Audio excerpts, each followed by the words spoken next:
Hello दोस्तों, आज हम लोग जानने वाले हैं नीति श्लोकाह पाठ जो आपका 10वां संस्कृत का है। ये आपका अगला चैप्टर हम लोग जानेंगे नीति श्लोकाह का। जितने भी आपका इसमें श्लोक है उसका अर्थ समझ लेंगे, इसका ऑब्जेक्टिव भी हम लोग कर लेंगे, सभी मतलब एक करके कर लेंगे। तो चलिए फटाफट आज स्टार्ट करते हैं।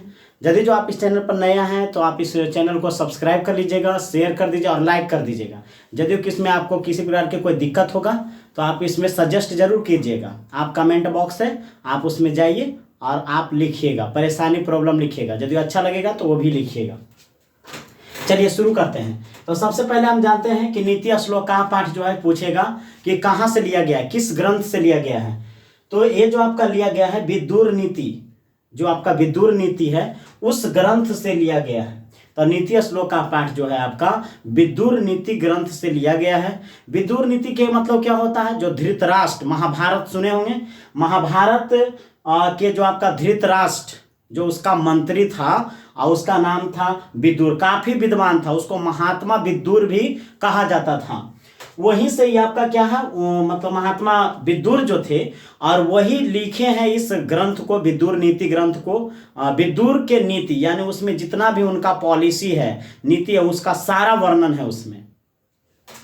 तो ये देख लीजिए, आपका पूछेगा कि ये विदुर नीति के जो आपका है वो कैमे पेज से संकलित है। तो 30-40 पेज से संकलित है। ये आपका नीति श्लोकाह पाठ लिया गया है। फिर यदि जो आप सोच के देखिए, विदुर नीति ग्रंथ को लिखे हैं विदुर, तो नीति श्लोकाह पाठ को कौन लिखेगा, तो वही लिखेंगे, विदुर ही लिखेंगे। तो चलिए कहेगा कि विदुर नीति जो है ग्रंथ किसने लिखा, तो महात्मा विदुर ने। महात्मा विदुर किसका मंत्री था, तो धृतराष्ट्र का। धृतराष्ट्र किसका बाबूजी था, तो दुर्योधन का। धृतराष्ट्र किस पक्ष से था, तो कौरव पक्ष से। विदुर इतना विद्वान था, इतना विद्वान था, यानी महात्मा विदुर, यानी उससे कृष्ण भी और प्रश्न करते थे, सीखने का काम करते थे। आप सोच के देखिए, यानी इतना ग्रेट था, इतना महान था। चलिए हम जानते हैं कि इनका नीति में, इनका पॉलिसी में क्या वर्णन है। महाभारत का युद्ध होता है, उस समय धृतराष्ट्र जो है अंधा रहता है और अपने मंत्री से मतलब बहुत सारे नीतियों से संबंधित सवाल करता है, पूछता है और उसका एकदम सटीक उत्तर विदुर देता है। तो चलिए पहला श्लोक देख लीजिए। आपका कहता है, यस्य कृत्यम न विधनन्ति शीतमुष्णं भयम रति असमृद्धि रश्मिर्धिर्वा सवै पंडित उच्यते। यस्य कृत्यम ना विधनन्ति शीतमुष्णं भयम रति समृद्धि रश्मिर्धिर्वा सवै पंडित उच्यते। ये आपका श्लोक है, कविता है, पदखंड है, तो आप इसको गा करके भी कह सकते हैं। इसका जब अर्थ कहेगा परीक्षा में स्पष्ट करने के लिए, अर्थ लिखने के लिए कहेगा, तो आप कैसे इसको लिखिएगा, तो आप इसको ऐसे लिखिएगा कि प्रस्तुत श्लोक जो है और वो विदुर नीति के नीति श्लोकाह पाठ से संकलित है और जिसका लेखक या जिसका कवि विदुर, महात्मा विदुर लिखे हैं।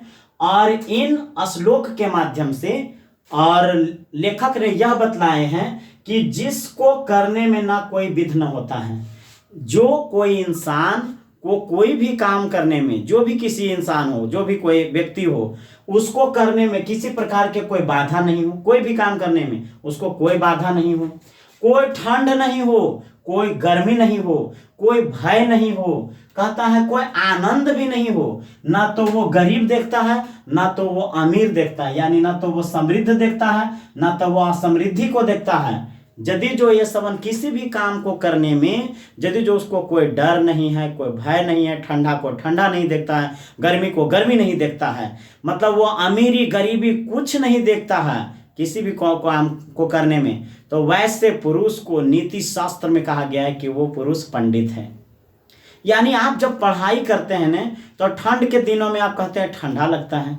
जब आप कोई गर्मी के दिनों में पढ़ने के लिए आते हैं, तो गर्मी के दिनों में थोड़ा सा भी बिजली चली जाएगी, आपको गर्मी लगने लगता है।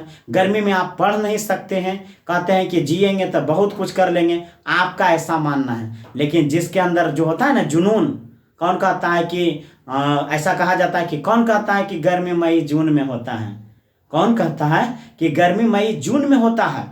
अरे गर्मी तो उस इंसान में होता है जिसको कुछ करने का जुनून होता है, यदि जो आपके अंदर भी ललक होगा कि हम भी कुछ करना चाहते हैं, तो आपको हम बता दें कि कोई ठंड नहीं है, कोई गर्मी नहीं है, कोई बाधा नहीं है, कोई भय नहीं है, किसी से डरने की जरूरत नहीं है, कोई आनंद भी नहीं है, ज्यादा खुश होने की जरूरत नहीं है, कोई अमीर नहीं है, कोई गरीब नहीं है। आप ये सब यदि जो नहीं मानते हैं तो वैसा इंसान को विदुर कहें कि पंडित है।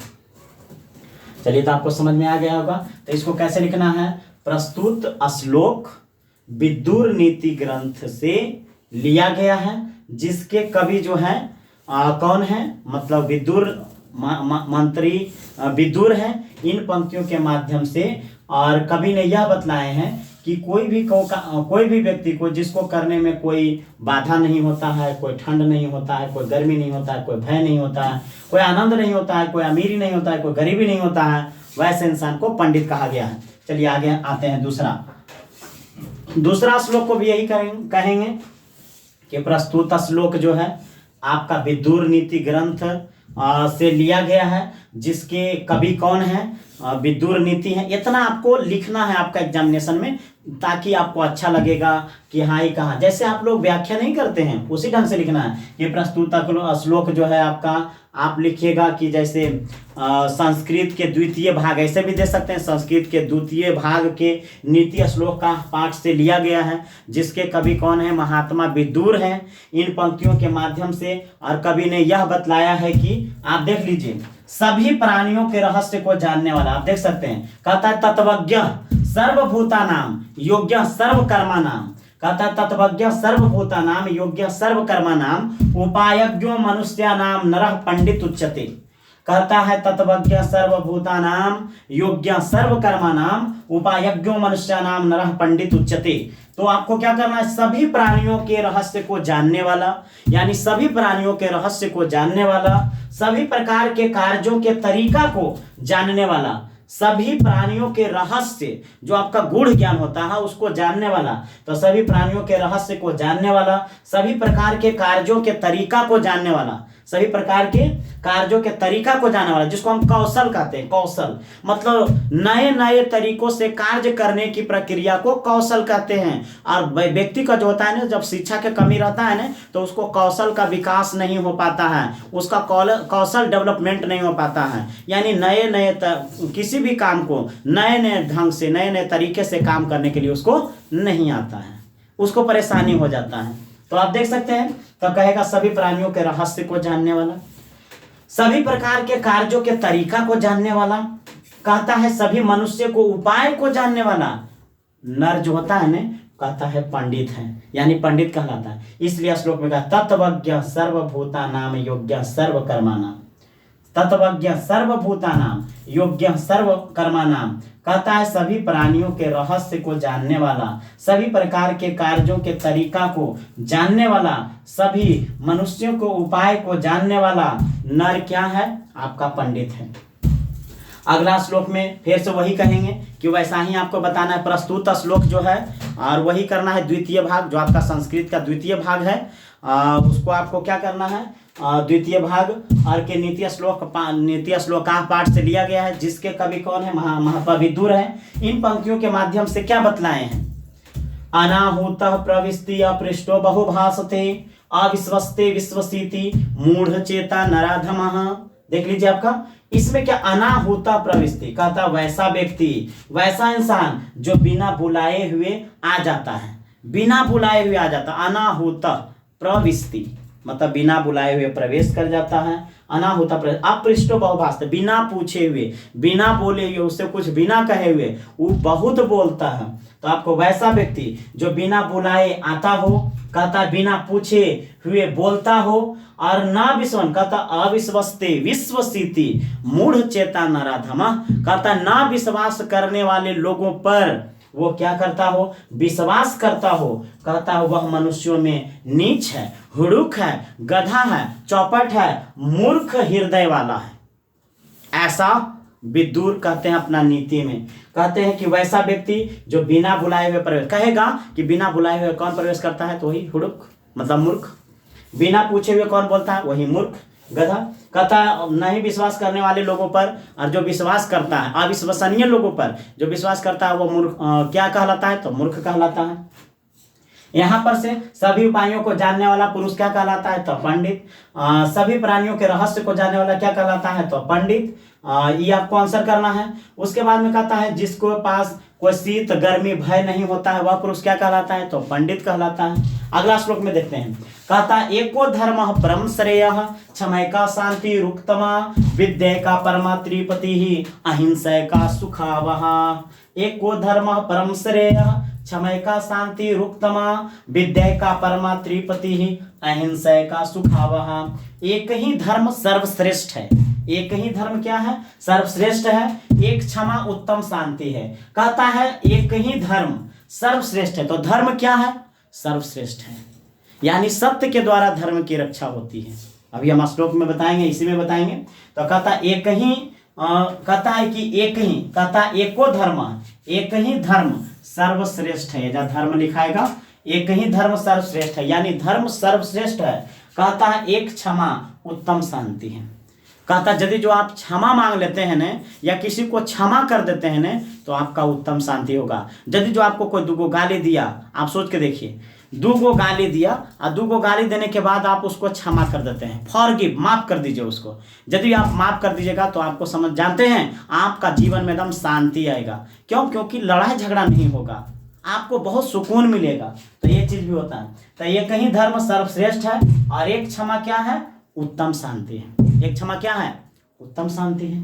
तो कहेगा क्षमा से क्या मिलता है? तो उत्तम शांति। एक ही धर्म क्या है? तो सर्वश्रेष्ठ है। एक विद्या श्रेष्ठ, एक विद्या श्रेष्ठ आत्मा को संतुष्टि प्रदान करता है।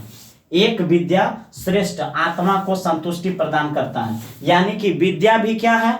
आपका श्रेष्ठ है, आत्मा को संतुष्टि प्रदान करता है। यदि जो आप विद्या को ग्रहण करते हैं, यदि जो आप शिक्षा को ग्रहण करते हैं, तो आपको आत्मा की संतुष्टि होता है। इसलिए ज्यादा से ज्यादा आपको क्या करना है? आपको विद्या को ग्रहण करना। ऐसे कहा जाता है कि आपको विश्वास कहाँ से पैदा होगा?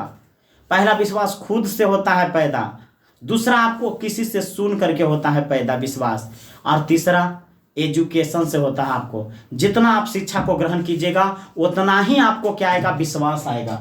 तो इसलिए कहता है एको धर्म परम श्रेय, कहता है कि धर्म क्या है? तो श्रेष्ठ है। कहता है क्षमा से क्या मिलता है? तो शांति। और विद्या का परमा तृप्ति, विद्या का क्या होता है? परम तृप्ति मिलता है, यानी आत्मा को शांति मिलता है विद्या से। कहता है एको धर्म, कहता अहिंसा सुख देने वाली है। यदि जो आप किसी से मारपीट नहीं कीजिएगा तो आप समझ लीजिए वो आपका अहिंसा हुआ, और वो अहिंसा आपका सुख देने वाली है। अहिंसा क्या है? सुख देने वाली है। तो कहता है एक, कहता है कि और अहिंसा क्या देने वाली है? तो सुख देने वाली है।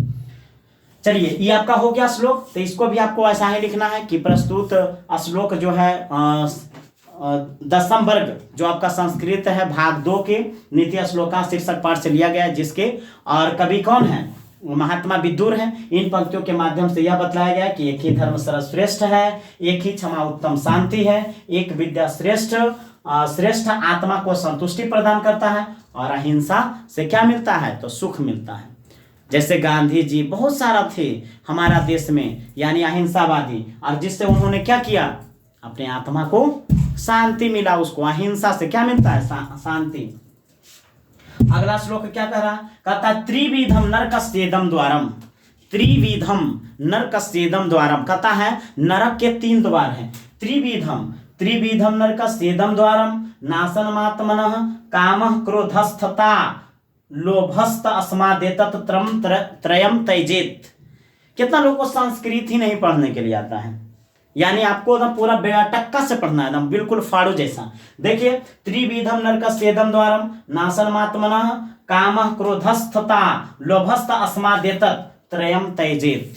एकदम तोड़ तोड़ के पढ़ना है। लोभस्त अस्मादेतत् त्रयम त्यजेत। कहता है कि त्रिविधम नरकस्येदम, नरक के 3 द्वार है। पूछेगा नरक के कितना द्वार है? तो 3 द्वार बतलाना है। तो नरक के 3 द्वार है। कौन कौन सा द्वार है? तो काम क्रोध और लोभ। नरक के 3 द्वार कौन कौन से हैं?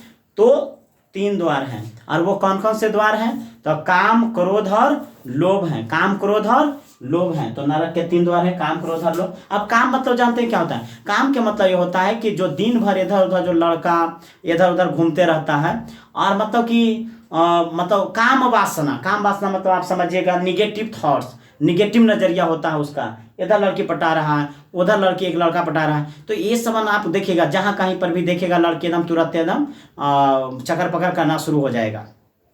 ऐसे को कहते हैं काम।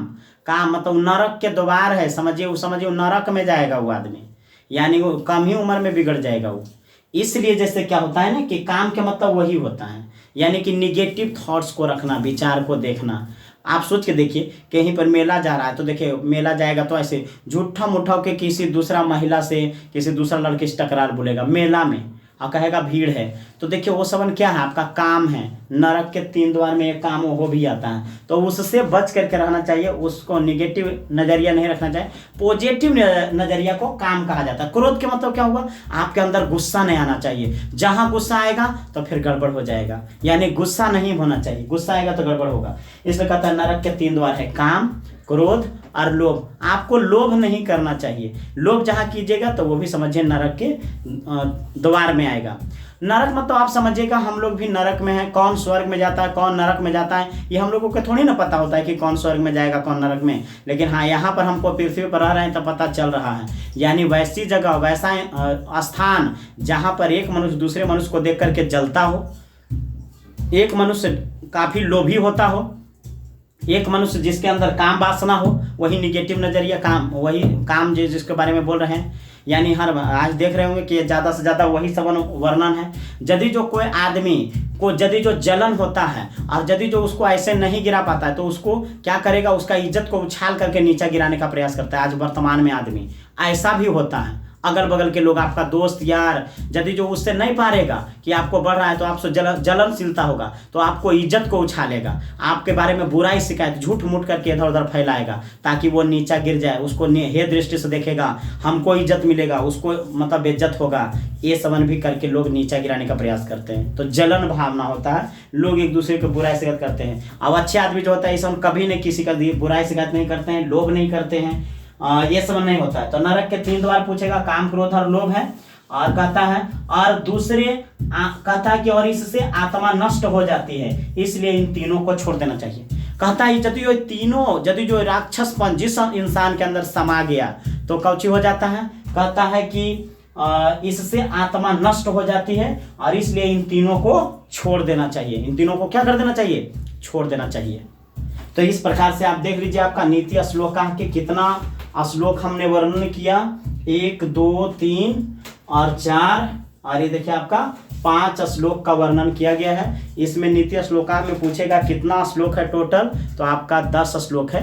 तो 5 श्लोक आपका समाप्त हो गया है। 5 श्लोक लेकर के हम फिर से आपको अगला वीडियो में आते हैं। फटाफट आप जब तक कि आप चाहें तो स्क्रीनशॉट ले सकते हैं, आप आसानी से स्क्रीनशॉट लीजिए और इसको आप कॉपी में बार बार आप नोट डाउन कीजिए, मतलब आप इसको लिखिए और इसमें ऑब्जेक्टिव जो जहाँ जहाँ से हम बोले हैं वो चीज़ भी आपको मेन वाला जो बोले उसको आपको ध्यान में रखना है। आशा है कि आपको बोलते वक्त ही यदि आप ध्यान से सुन रहे होंगे तो आपको याद हो गया होगा।